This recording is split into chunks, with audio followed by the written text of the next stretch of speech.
Like I would always ask God, like when I was a child, like why would you put me here? So I got to live my childhood dream, play at all my favorite festivals, warm up for my favorite DJs. As soon as I reached the top, I was like, you know what, this is this all there is? Like there's more to life than this. And that's a massive awakening.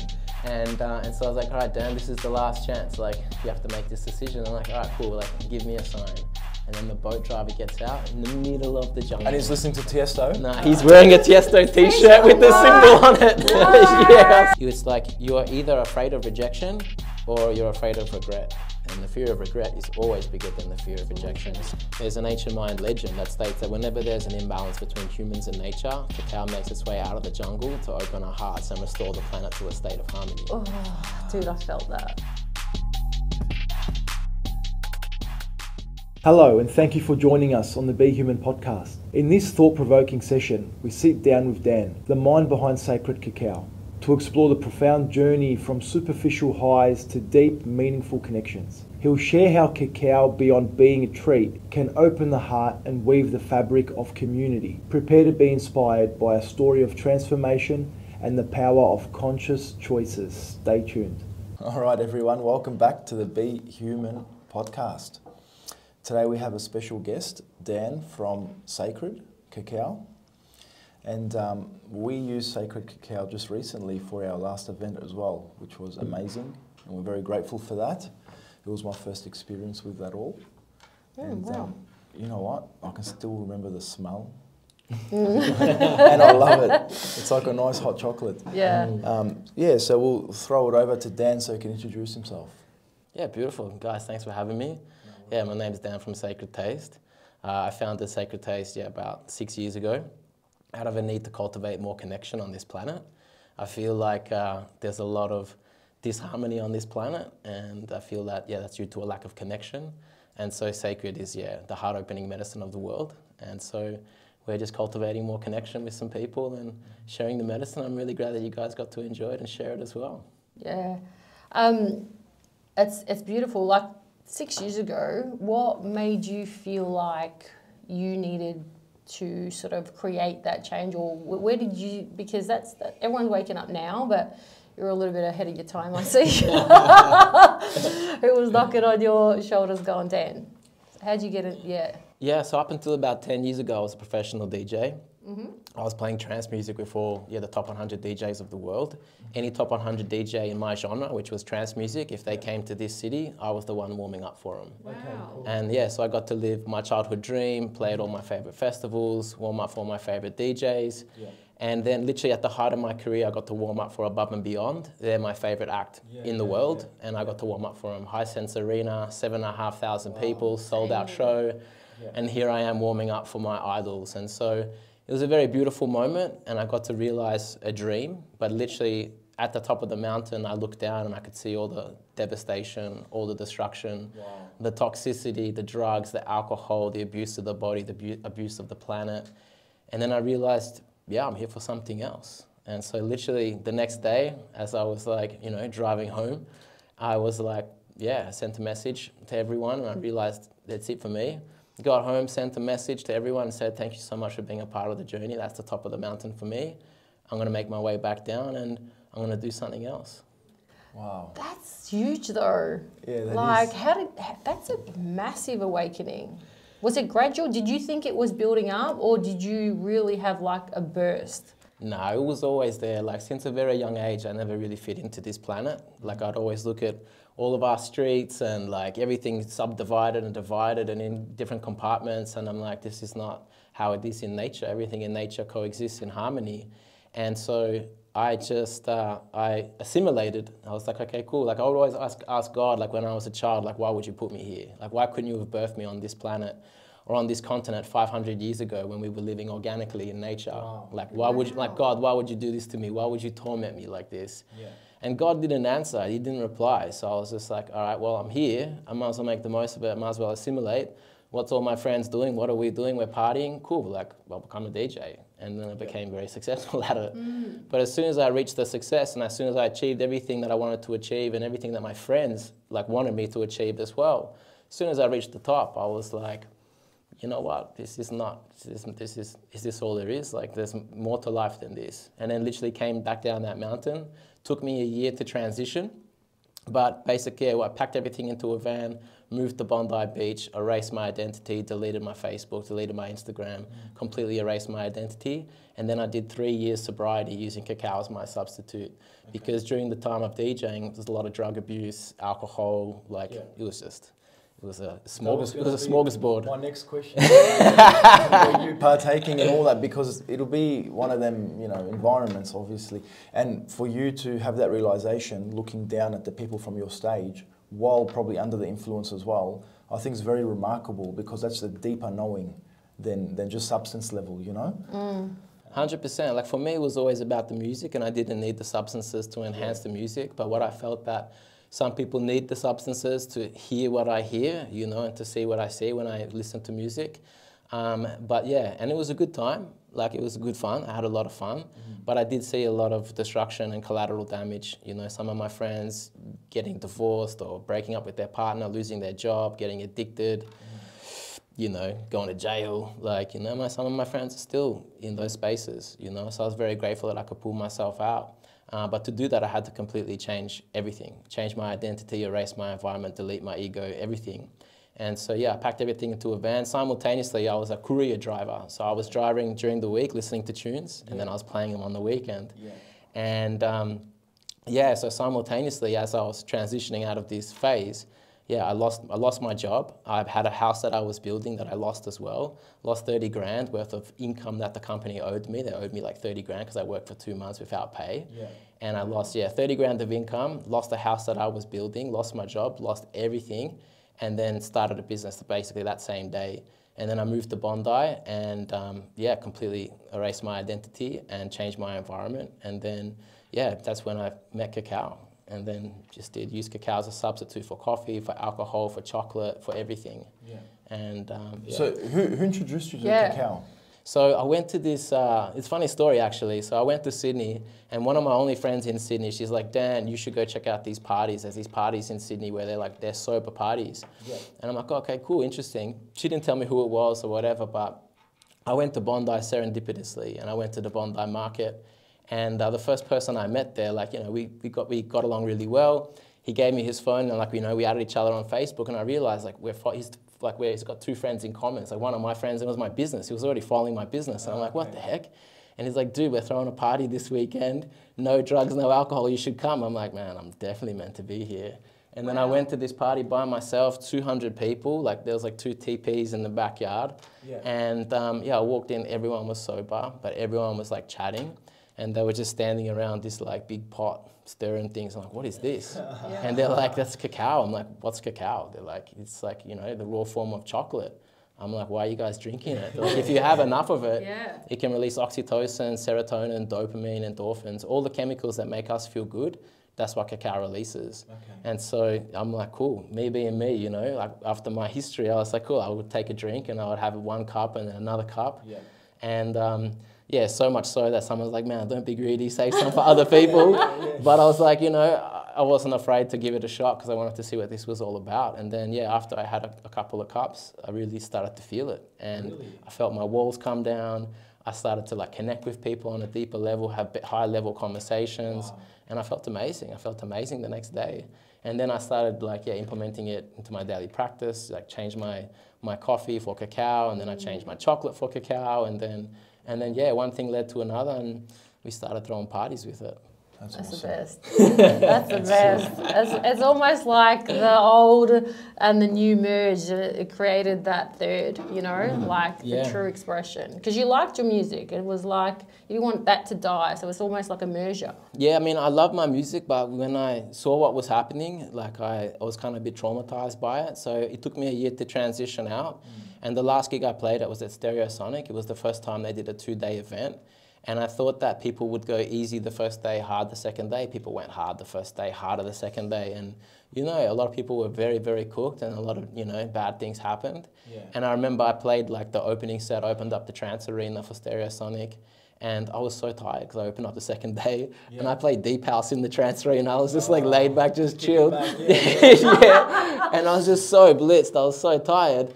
But then I remember I sat in the bleachers with, you know, with my crew, and then I was just observing, and I was just observing everyone, like, people ODing, people punching on, you know, everybody just like completely, you know, destroying their brain, destroying the planet. And I thought to myself, like, who's winning here?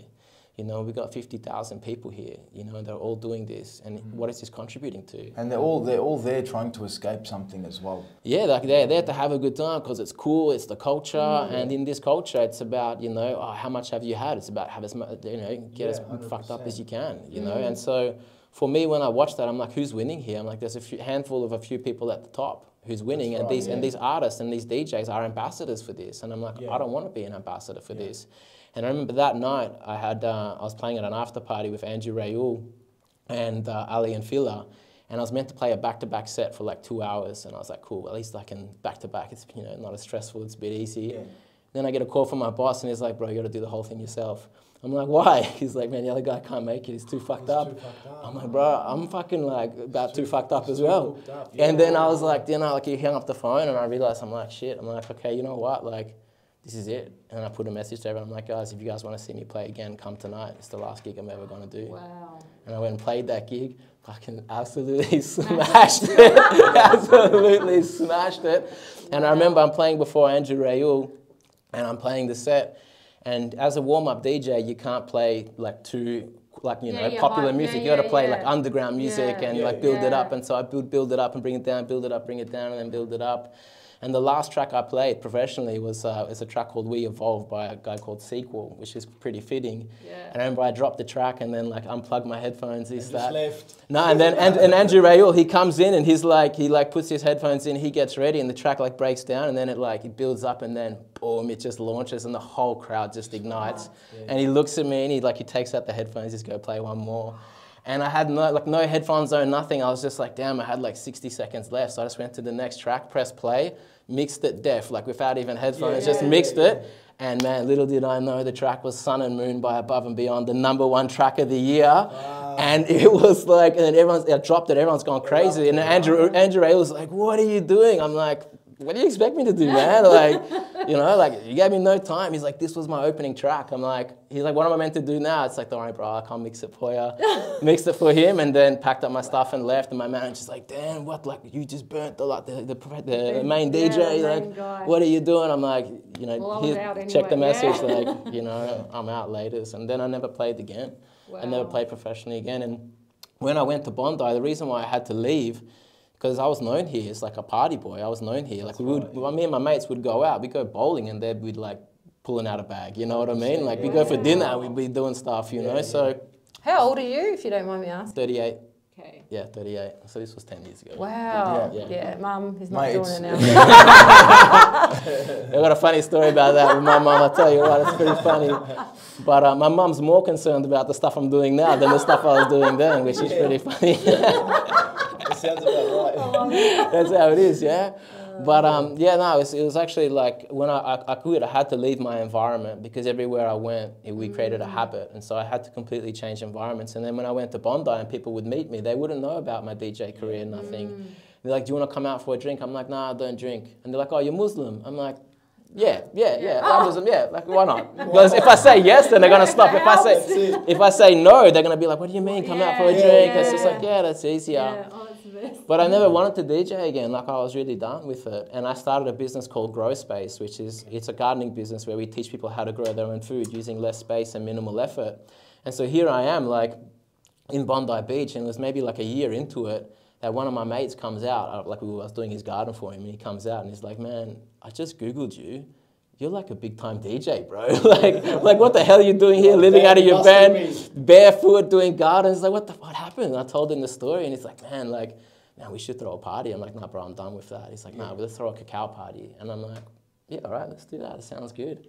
And that's literally how Sacred was born. Wow. That's sick. Yeah, that's a story, Now I want to go to the party 100%. Yeah. Nah, that's incredible. And it's good. It's good to have young ambassadors that look a certain way, that are cool, you know, doing these kind of things where people still want to dance and let loose a bit. Yeah. And it doesn't always have to be so rigid, and the environments don't have to be so like... toxic. There's that, or there's the other side where it's like, don't have fun. Correct, You know, yeah. if you're going down this path, there's no fun in it, there's no expression in it. And I think that's why these things are really good, because, you know, knowing that that's available, like I've got, you know, kids that are 19 and 24, I'll be like, yeah, go for it and go express, go live, go feel, go connect. You know, how nice is that? And I think that's the main thing. Like when I looked at it, like why do people go out? People go out because they want to connect, right? Absolutely. But they're not that confident in who they are to actually connect without these substances. And so we have these walls up. So we go out to connect, but we have these walls, and then we have substances like alcohol to drop our walls and reduce our inhibition so we can connect. But what type of level of connection are we having? Exactly. And that's what I love about cacao. When you have cacao, it doesn't reduce your inhibitions. It like raises your vibration. So when you have a whole party that's like raising their vibration with cacao and the music together, pure vibration, trance music with cacao is like another level, because again, it's releasing oxytocin, serotonin, dopamine, endorphins, the same substances that MDMA release. You know, so when you put it with cacao and you have these heightened states of consciousness, it's like you can create highs you don't have to come down from. You're right, because with MD and all that, you get that love, that everything feels nice, all that type of stuff. But when you go, mate, I remember going clubbing and I hated the environment, right? So in order for me to feel comfortable and feel normal, to socialise and be like everybody else, you take these substances, you drink, then you have a few fucking lines, whatever you're doing, to then get to the point where you feel like now I'm blending into the crowd. Now I'm not standing like all rigid or whatever, right? And what you see is like, yeah, we think we're doing that to connect, but then all it takes is one shoulder bump, one this, then it's fucking on. It's like fucking boom. From being like, like having a good time, one guy bumps you, spills your drink or whatever, you're trying to act cool in front of this girl, like smiling, one guy bumps you and it's on, that's it, you know what I mean? So it's a bullshit, fake fucking feeling, fake environment when it comes to it. But you know what, how you said as well, like trance music with cacao, at the end of our event, Osama was playing around and he goes, oh, check out this song. And she's a Japanese DJ. I think she's Jap, her name looks Jap on there. And it's sick, it goes like breathe in, breathe out. It's like the sick trance one. I dropped it in the gym last night when the boys were kickboxing, it was sick. And he played it. And me and him started going off. Mate, it went off. We could have stayed there for an hour just dancing. And there was only two of us left. There was no one else in there. And that's what happens. That's all you need. And I feel like it helps to kind of have like the muscle memory of those events. You know, if you've gone to a rave and you've had the substances, you know, it unlocks these, you know, higher states of consciousness that then we can regain and gain access to through breath work or through cacao or through whatever. And so what we find is, like every time, wherever we go, whether it's a market, an expo, our own events or whatever, we put music on and people are vibing. Last Friday, we did an event with Cold and Conscious and the Conscious Collective or something like that. And basically what we did was, we had an ice bath on the beach and they asked me to bring the decks. We brought the decks, we brought our cacao bar.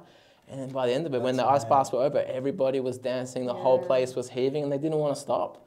And it was like, if you look at it, man, that's what living should be and community should be. Like, you know, to come together and do those things, and you feel great. Like I said, you feel great. It's not a space where you're actually like really somber. It actually elevates you. And really, if you look at it in a society level, in order to get that elevation, that feeling of, you know, heightened excitement and all that stuff, you've got to go somewhere, you've got to go to a nightclub, it's got to be at night time, it's got to be a certain, you know, you've got to have a drink, it's a very, very different scene. But like I said, there's nothing available for, you know, people that sort of, because you said it starts off just people wanting to connect. Just wanting to connect. And like, hey man, let's do something that's similar, let's, you know, let's vibe the same, let's do the same. So it's like, those opportunities are not there. Like, you know, I actually met you because you were doing it at Whole Foods. That's right. Yeah, I was. And was that DJ? Yeah. And I was like, what the fuck is this? You know?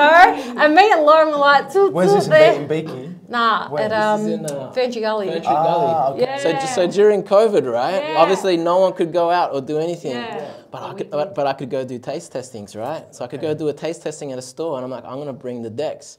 And so I bring the decks and I set up full DJ decks, and I'm like doing a full trance club in the Whole Foods, and people were loving it, and they just like. And that's the that's how I was like, oh, what is this? You know, and then we tasted it, I was like, man. And then all my kids, they all had it. And I remember like, you know, I said, hey, what a good way to connect at home, you know? And it's even that, like just like to think community starts at home. And it's like my kids being exposed to this, my kids, you know, being connected, opening their heart from this level, you know, and doing it as like mum and her kids and knowing that it's so good for us. Yeah. Right, and that they're already connecting on a deeper level, not just the surface level, right? And so they already know what's authentic connection. They don't need to go to the, like none of my kids, touch wood, have gone down that path of like substance abuse, right? But they're really, because they've experienced the real thing. You don't go and do the fake thing if you've experienced the real thing first. 100%. Do you know? So it's like the breath work they do it, the meditation, the cacao. They're in this space already. So how lucky that this next generation coming has exposure, like even cold therapy, man. All of this, like it's just a massive awakening in just, you know, look at what our body is capable of if we're given the right environments. Of course. And that's the thing, it's like providing pockets of right environment. So the kids, they want to explore. Like I know as a kid, I had that nature, like what's that, right? And that's when you don't have options, right? What do? You find the dumb shit. Especially if you get told to not do something without being explained. Especially if you're the black sheep. If you're the black sheep of the family, you are always looking. You're always searching. You want answers. You want to be curious. You want to find. Black sheep. And that's why I was like, and it's like so good to have that now because I think people are understanding. Like you said, we already have this chemistry in our body. Our brain knows what to do with it when it's stimulated properly, and they can explore those highs, you know, in a safe, supported, loving, grounded environment, you know. And there's no separation from, hey man, adults do these, kids do that. It's not. It's what a fucking community. And that's the other thing, right? It's bringing that community as well. Yeah, that's the true community. Why the fuck is it so separate here, right? You go to you just came back from your trip and you see how tribes work. No one's left out. Kids are there. Kids are like the center point. They're like the center focus. Everything revolves around the kids. Were you in Peru? Is that where you went? Yeah, I was in Peru. And tell us about Peru, like what you do there. Yeah, so when we decided to take this business seriously, it was in 2019. And in 2019, we're like, cool, we're gonna take this business and we're gonna do something with it. And so to do it, again, like I didn't want to run the same mistake again where I get to the top of the mountain, I look back and like, oh, we're creating destruction. And so for me to do it properly, I had to go straight to the source. And so in 2019, in August, I actually flew to Peru. And it was basically a 16-hour bus ride, 7-hour canoe ride down the Amazon. Wow. And there's like, over 350 families that grow and cultivate cacao in the wild under the forest canopy. And then they use the money that we give them to preserve their land, protect their culture, protect their way of life. And then we bring it to Australia and then we mix it and blend it into the 4 blends plus the ceremonial grade cacao. But the reason why we went to Peru is because, it's one of the few places where the cacao first originated, for one, but two, they don't have too many rituals on the cacao. Whereas in Central America, they have a lot of rituals and like there's religion around it and things like this, and it's very sacred and special to them. For the Ashaninka, it's not so much. It's a food, it's a medicine, but there's not too many rituals, around the cacao. And for us, that's really important because we want to acknowledge the culture of where it comes from. We want to do it justice, but we also wanted to take the cacao like in its purest form, like its rawest form, straight from nature, not imprinted, like with no imprint on it basically, and then take it and then, bless it, put our own imprint on it and use it for our own intention. And our intention is, to restore the planet to a state of harmony. There's an ancient Mayan legend that states that whenever there's an imbalance between humans and nature, cacao makes its way out of the jungle to open our hearts and restore the planet to a state of harmony. Oh, dude, I felt that. Yeah, and that's exactly what's happening. Cacao has been around for years, but it's in the form of cocoa, and that's what happens with all the sacred plants. People take it, and then they adulterate it, make it highly addictive, and then that's commercialize it in the wrong way. Correct, and even the coca leaf, which is cocaine, which is what we were battling with. Like we were doing cacao parties, right? To get away from drugs and alcohol, to get away from alcohol, and to get away from cocaine. And in the jungle, it's the same thing. In the jungle, there's a battle going on between the cocoa farmers and the cacao farmers. Really? Because the cocoa farmers makes more money, but it damages the environment. It's bad for the people, bad for the planet. But the cacao farmers, very little money in it, but it's good for the planet, and it's regenerative, and it's good for the people. And so, yeah, the reason why we chose to go to Peru is because the Ashaninka, they've had a very tough life. They've battled with terrorism, deforestation, illegal mining, narcotics trade, everything. And so they're using cacao as a means to preserve their land and protect their culture. And so, yeah, we're very privileged to be working with them. I went back there after 4 years. I went there just before COVID. So I got to meet them and see what was happening. Then COVID happened, we started building our business. And then, this year was the first year I went back, and I've been back 3 times this year. Is it dangerous for you when you go? Or? It was dangerous when I first went because I went by myself. I've never done it before. And I needed 2 translators. I needed someone to speak English to Spanish and Spanish to Ashaninka. And when I went there looking for the translators, when I was speaking to people, they're like, "You're going to go into this jungle." I'm like, "Yeah." They're like, "You're not going to make it out." It's shit you see in the movies, man. Yeah. Oh, yeah. Well, I wasn't afraid of the animals or the jungle. I love the jungle. Yeah. It's fine. I'm just afraid of the people Yeah. on the way into the jungle. So, even on the bus, there was a sign that says, in case of a hijacking, just give them whatever you got. Okay, cool, no worries. Made it from the bus. I'm like, this is cool. But this is the funny thing, right? So every day on this journey going into the jungle, I was getting signs that, am I going to live? Am I going to die? Yeah. I had a dream that I got shot by a Peruvian. All this stuff was happening. It was crazy. Yeah.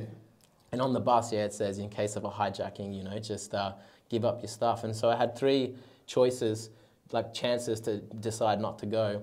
And I remember on the bus, I was like, cool, this is one. Then I got into the car, it's a 2-hour car ride. I'm like, cool. And then I got about to get to the boat.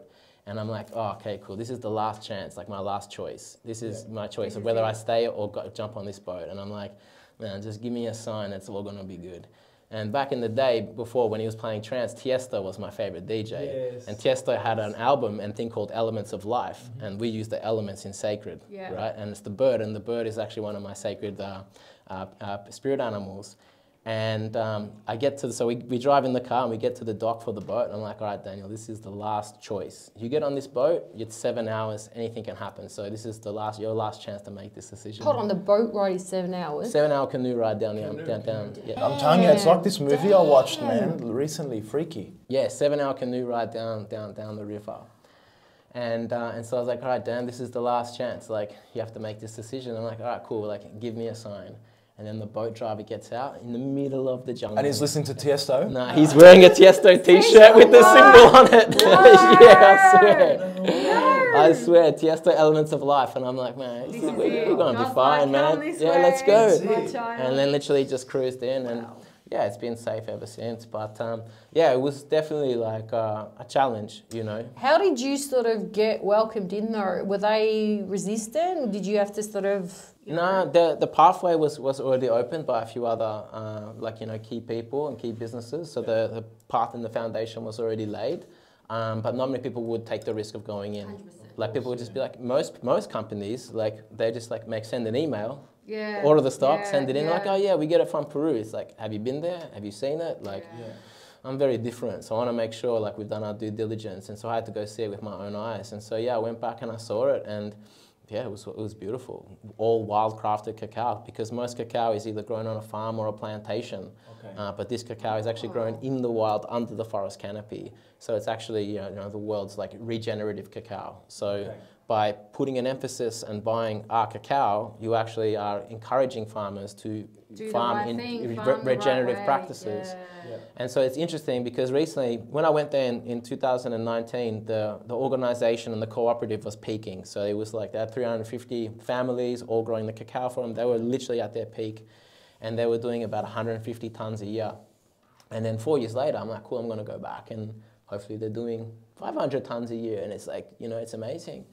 But when I went back, it was the opposite. It actually went right down to the bottom. And I was like, what's happening? I saw all this cacao growing on the trees, but then nothing was being processed. The fermentations boxes looked like they hadn't been used in years. They were overgrown. I'm like, what the heck's going on here? And after I checked out a few different communities, I went and saw the president, and I'm like, bro, what's going on? He's like, man, one of our biggest buyers, stopped buying off us in 2021 due to COVID. I'm like, what happened? He was like, you know, in 2020 we sold 150 tons, which is, you know, about 500,000 US dollars a year. Then we went down to 20, then we went down to 12, and now we're down to 5. This year we've done 5 tons. And I'm like, what the heck? Wow. And he's like, yeah, like we're in big trouble. And I was only there to buy 20 tons. I was only there to buy like a container. And so, but what's 20 tons to 200 when I saw the village, like, you know, starving. Yeah. And so I was like, oh man, I can't just give him this 20 tons and walk away. I'm like, man, what can I do? And so yeah, I pulled a few strings and put my contacts together and basically bought all their cacao, man. So pretty much 200 tons of cacao now we've organised and we've purchased. So everything that they grow now for the rest of their lives, as long as our business is still running and my mate's business is still running. Well done, man. 200 tons of cacao. And that's the difference between sending that email And being right? And fucking going for 7 hours on that. No, seriously, right? Yeah, that's absolutely. the difference because, you know, we have a disconnect mechanism. We can see it on the news and go, well, yeah, it's so sad. But then there's the shut off, right? You can turn it off. When you've seen that person's eyes and you've seen that kid, you've seen their livelihood, you've seen where they're at, you can't unsee that now. 100%. And that's the difference, brother. It was beautiful for me because it's also similar to the light and the dark. Like we can see people suffering on the screen and be disconnected, but we can also say, you know, we can greenwash and we can say, oh, this is from this and it's that. And it's like, is it really? And you look underneath and it's like, what? It's not, Like for instance, one of my producers, the guy who, so we get the cacao that gets grown and then we send it to my producer and he turns it into the beans, the paste and everything else. Even he said to me, man, I got an order the other day from, I don't know, it was the US or something. And he's like, yeah, they wanted me to do 4 tons of paste, but they wanted us to chop it up, but they wanted us to do it by hand. I'm like, 4 tons. He's like, how long did it take? He goes, it would take one person. It took 4 people, 4 days, 8 hours a day, like chiseling it, like hammering it. I'm like, man, how was their body? He's like, man, that was no good. I'm like, wow. It's just like, man, why would we put, like, just for the thought I had, it's all hand done, you know, but it's putting people through so much pain. It's like, it's, you know, there's so many, you know what I mean? Like, just so that they can say it's hand done, but you don't know the suffering that's that gone behind they're only it. thinking of their marketing. How it looks Their on marketing. marketing. Their marketing. It's about how they're going to be perceived by people, but they're not. Yeah, it's about the words on the packaging. But if people saw, like, you know, let's film this, film the people doing it, and like doing it 8 hours a day for 4 days, like. And that's the problem. That's, you know, in this world as well. That's the issue. Everyone wants to milk someone for their own benefit. But no one is thinking, is this going to be something fair? If I'm going to benefit, are you benefiting as well? You know what I mean? Correct, exactly. Yeah, and it has to be that 3-way win, win, and win for the land, for Mother Earth. You know, it can't work that way anymore. 100%, and that's our ethos. It's like, you know, people, planet, and profit. The reason why I got into business is because, you know, I saw that.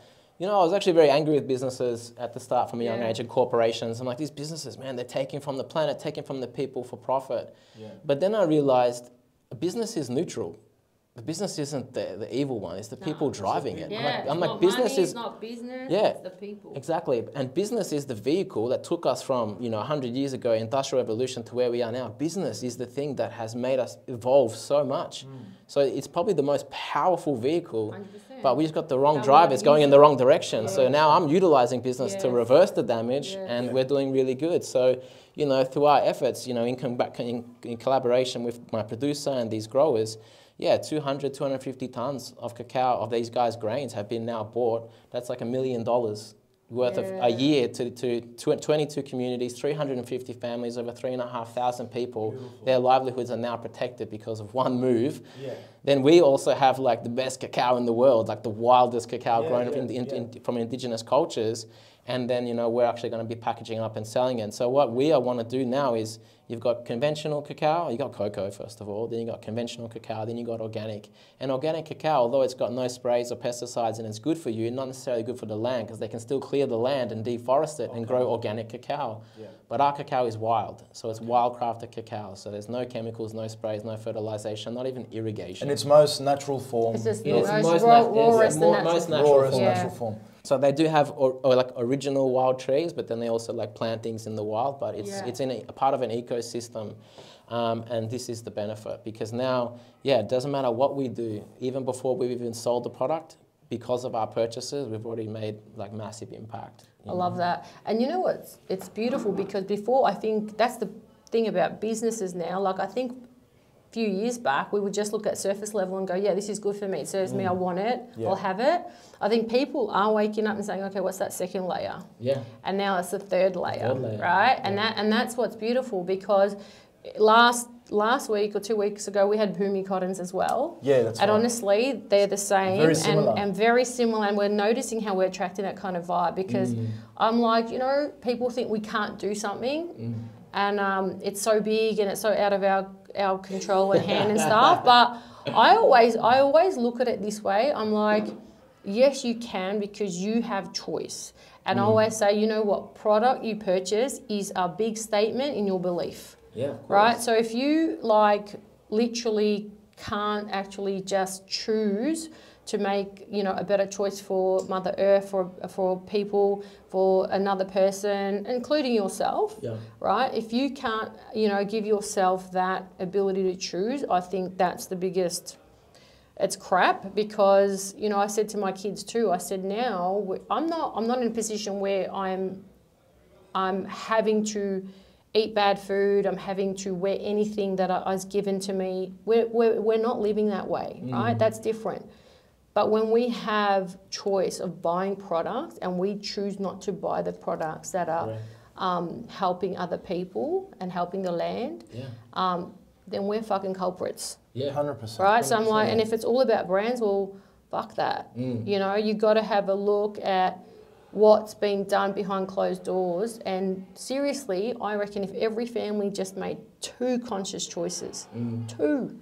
Like say we said that's it. For Bhumi, we're going to do all the bed sheets, all the towels, and that's it. I'm committed to that, right? So Cacao, I've only had yours anyway. And that's no shit too though, man. No, that's no shit. That was way back. So from the beginning. I didn't even know that it goes back to so many levels, but it's like, it feels good that 2 things in my life, I feel fucking proud. Like I feel so good within myself knowing, shit, man, that's a great choice. Yeah.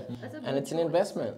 Like you've made an investment 100%. Into this company, and we don't really even promote this story that I just shared. No, I didn't even know. You can barely find it. No, because people are like, wow, you should be talking about it. It should be your marketing. And I go, why should it be your marketing? It should be the standard. Yeah, it should be normal. You shouldn't market what we're doing. Oh, we're doing good for the planet. No, that should be the standard. And the product should be marketed, you know? And see, just knowing that was great, because it's just like, it also puts a purpose and a thing behind why we do something too. I think too many times, like, we're so engaged in consumerism, we don't even fucking think. 100%. Right? And this makes you think about choices. Because we think short term. Everyone thinks short term. No one's thinking for long term anything, right? Now people want money. They want short term money. They want short term. They go for the short term wealth, short term health, everything. Short term happiness. You know, no one's thinking long term. No one's thinking after them. The next generation, nothing. They're just thinking about right now and whatever makes me feel comfort right now.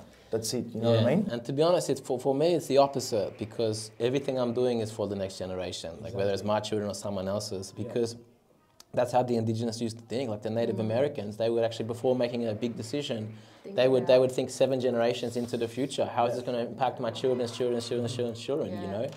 And so for me, that's what I'm about. Like, because at the end of the day, like, you know, as a man, like, if there was no women and children here, I'd probably just chill and do nothing, you know what I mean? I'd just be like, all right, cool.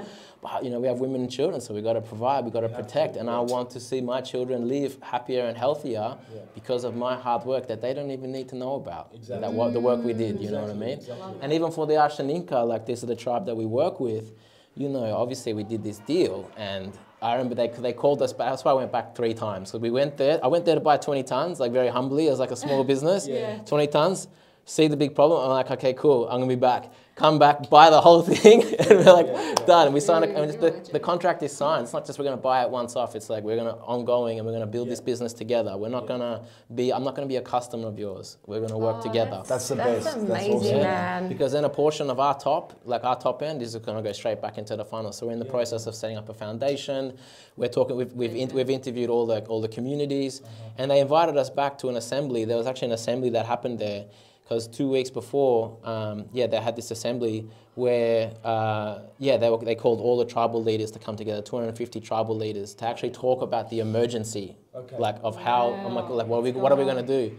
2 weeks before the assembly, we do this deal, and it's like, all right, now the assembly is changed. It's like, God, they invited me to come, and they initially had a party, and yeah, we went back to the jungle, and basically they shared the whole story, and they're like, all of your cacao is now bought. So all you have to do is just grow as much as you can, and don't use pesticides, don't use this, don't use that. Because if one person uses pesticide, it's gonna the whole thing's over. Because one test fails and that's it. And we're diligent with all our testing, so we want to make sure.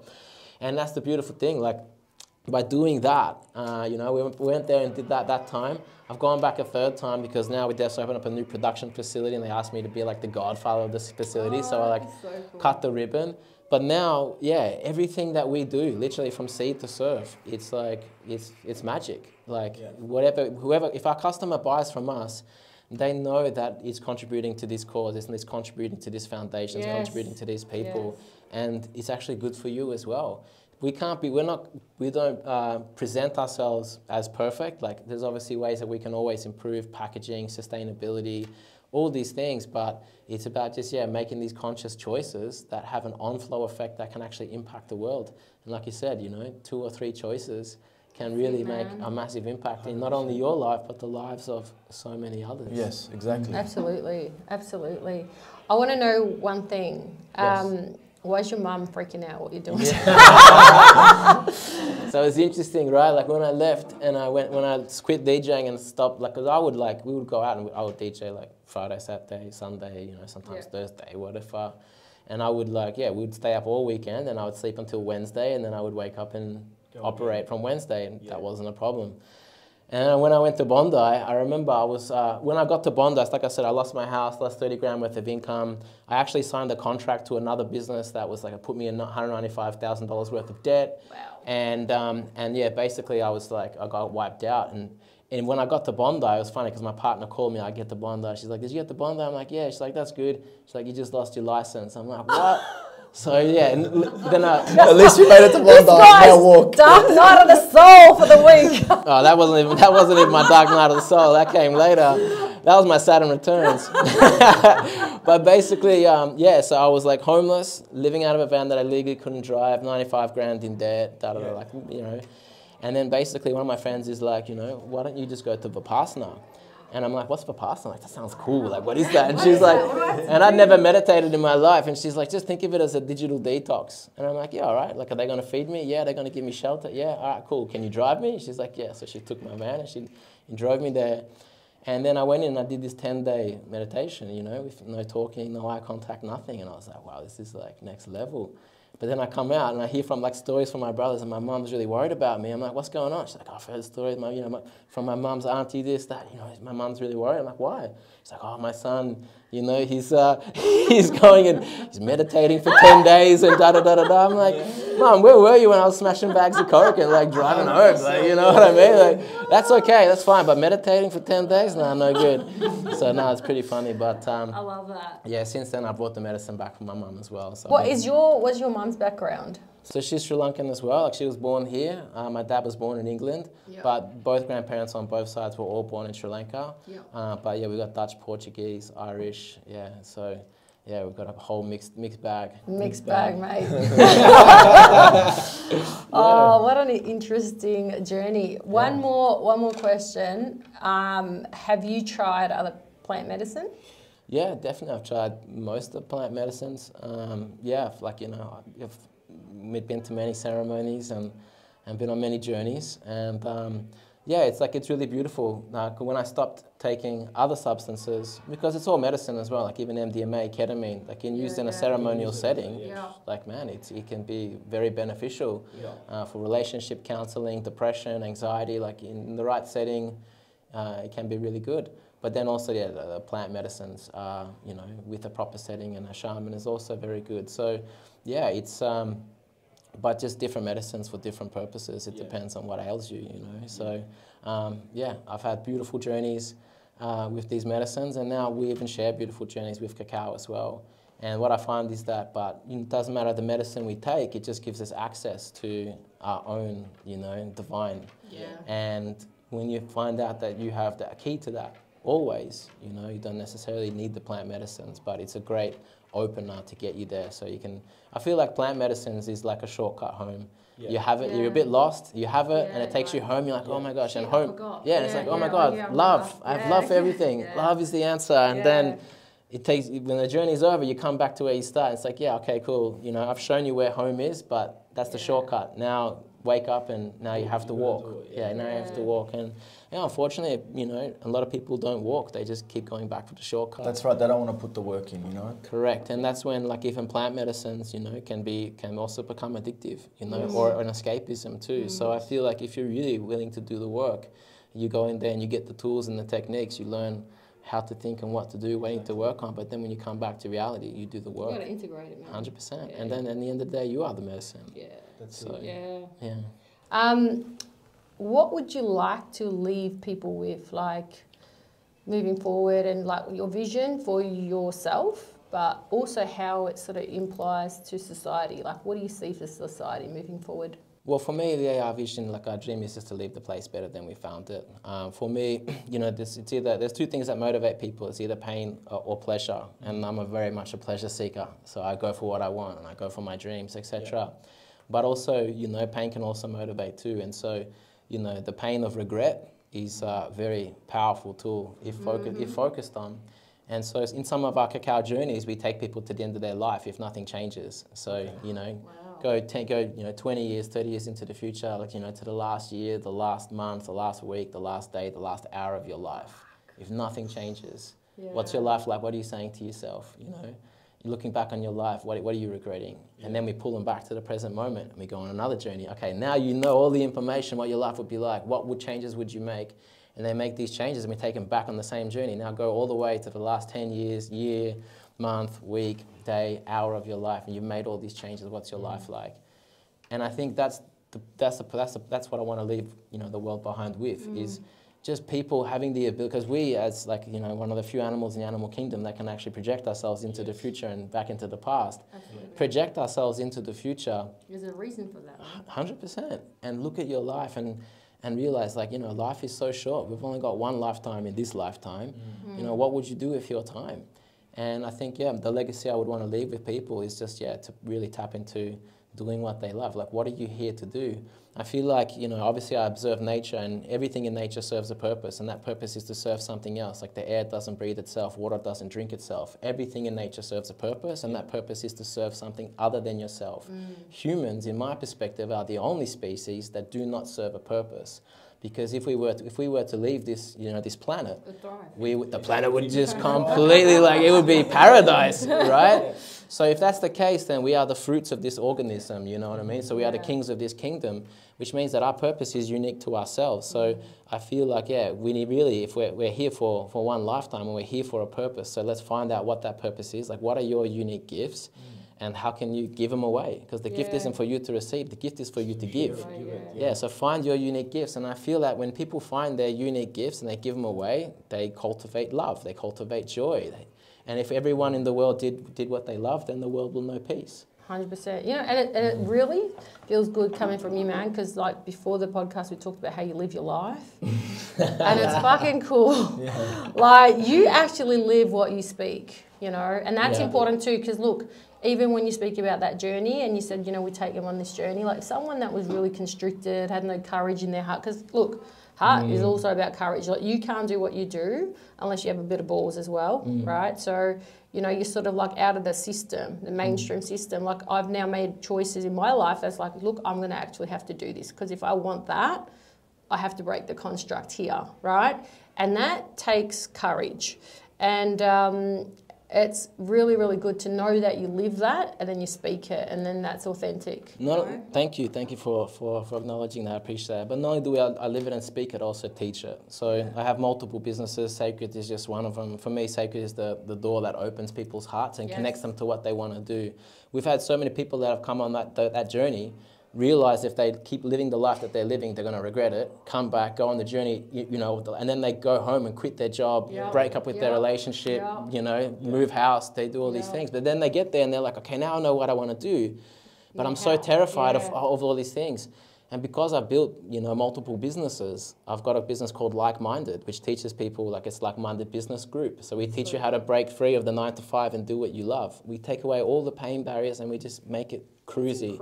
And all of my team, like all the people that work with me, yeah, they work for Sacred, but they all have their own businesses. Yeah. And because we're all putting our attention into Sacred, Sacred is the one that's like, we're trying everything. So we're trying to break through and we open a door. This is the way through. And then we, you know, and it costs us a lot of money to figure it out. It's a lot of expensive mistakes, but as soon as we make it through the door and go to the next, like, guys, come on, this is the way. And, you know, a rising tide lifts all boats. And so everyone, even though they have their own business, we're putting all of our attention into Sacred because we believe that this is a movement that can open the door.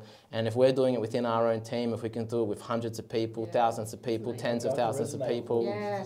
That's why we started Be Human, because like the same thing, you know, it's like we just started having these conversations within ourselves and we saw how everyone started to like, oh, okay, and listen and it sort of flourishes like, yeah, man, like people need to listen to these conversations and people need to know other people that do this stuff and support each other. Like before it was very, I'm going to do this myself and I'm going to keep it to myself. But if you notice, it's all becoming, hey man, I want you to thrive, I want you to thrive, let's do it. I want her to thrive, that one, you know, let's do it together. Let's everybody like show their gift. 100%. And this is when you start changing your mentality and start seeing the world like that, then everything becomes different.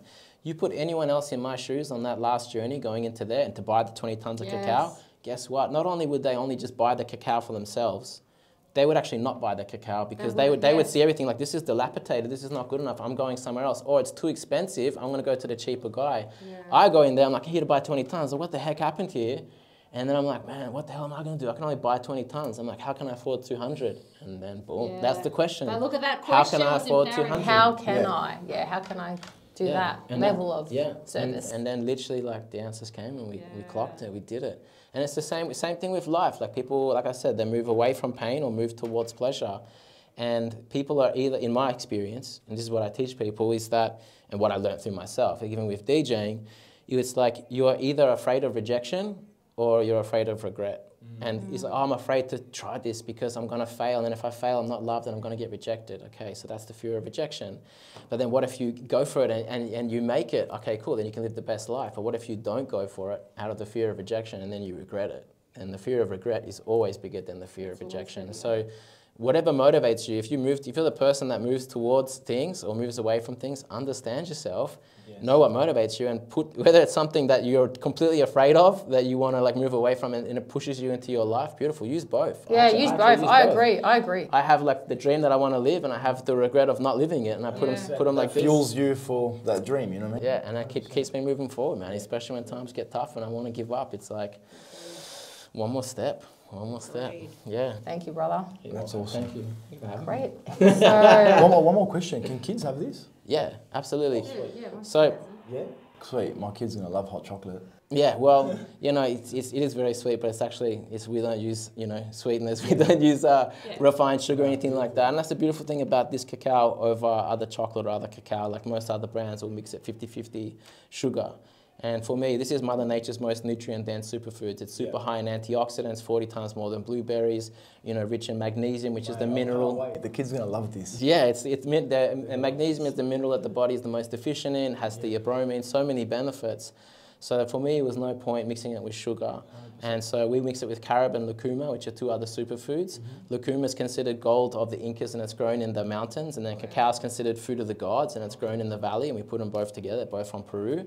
And then we mix a little bit of coconut nectar to make it, you know, really delicious and palatable. So yeah, there's 4 flavors there for you guys to try, plus the ceremonial. We only recommend the ceremonial on special occasions. Like other brands will say, have it every day. It's like it's a spirit food, you know. Just you got to honour it. And I think there's a practice. You don't want to become a junkie on something. You know what I mean? Because there's a lot of spiritual junkies too. Do you know what I mean? Yeah, and I think it's like, just have space, breathe, like enjoy. And I think you should do it where it's intentional. Like I remember when we did the ceremonial with the kids, it was intentional. We actually put intention into the cup. We drank it together. Meaning, we did all that, and you know, like, and I like it because it's like those things also are missed, and we just do the action, and then the other thing around it is also dying off, right? The whole experience of it is dying off. We just quickly do the thing. Yeah. And then we don't even sit in it to even know what are we feeling. Because I remember even at the event when I drank